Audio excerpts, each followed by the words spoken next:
হাত তুলে বাংলাদেশের মানুষ সমৃদ্ধ বাংলাদেশ, স্বনির্ভর বাংলাদেশ পাবে ইনশাল্লাহ। আমি আপনাদের প্রত্যেকের প্রতি অনুরোধ করছি যে ধানের শীষে ভোট দিয়ে রেকর্ড সংখ্যক ভোট দিয়ে আমরা তাকে জয়যুক্ত করবো ইনশাল্লাহ। সকলকে ধন্যবাদ। আসসালামু আলাইকুম। এখন বক্তব্য নিয়ে আসছেন ঢাকা মহানগর বিএনপির সম্মানিত সদস্য সচিব হাজী মোস্তফা জামান। বিসমিল্লাহির রহমানির রহিম। আজকের এই সভার প্রধান অতিথি জনাব তারেক রহমানকে, উনি স্বাধীনতার ঘোষক, বাংলাদেশের প্রথম রাষ্ট্রপতি শহীদ রাষ্ট্রপতি জিয়া রহমানের সন্তান তারেক রহমানকে, বাংলাদেশের 3 বারের প্রধানমন্ত্রী বেগম খালেদা জিয়ার সন্তান আজকে আপনাদের সম্মুখে এসেছে। উনি বিএনপির চেয়ারম্যান হিসেবে আসে নাই, উনি আমাদের সম্মুখে এসেছে ঢাকা 7 আসনের ভোট প্রার্থী হিসেবে আমাদের কাছে এসেছে।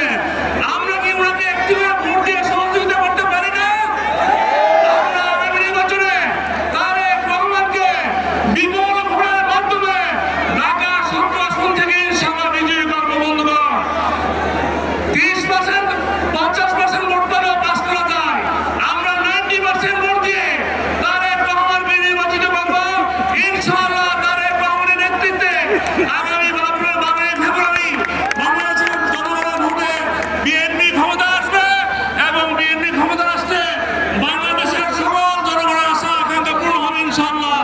আমরা মামলা মুক্ত দেবো, আমাদের এই এলাকার উন্নয়ন হবে ইনশাআল্লাহ। আমরা সবাই আমার নেতা জনাব তারেক রহমানের জন্য দোয়া করবো। আল্লাহ রাব্বুল আলামিন যেন ওনাকে সুস্থ রাখে এবং আগামী নির্বাচনের জন্য পুরো বাংলাদেশে উনি সফর করবে, সঠিকভাবে সুন্দরভাবে সুস্থভাবে যেন সফর করতে পারে ইনশাআল্লাহ। আপনাদের সবাইকে ধন্যবাদ। খোদা হাফেজ। বাংলাদেশ জিন্দাবাদ। আসসালামু আলাইকুম।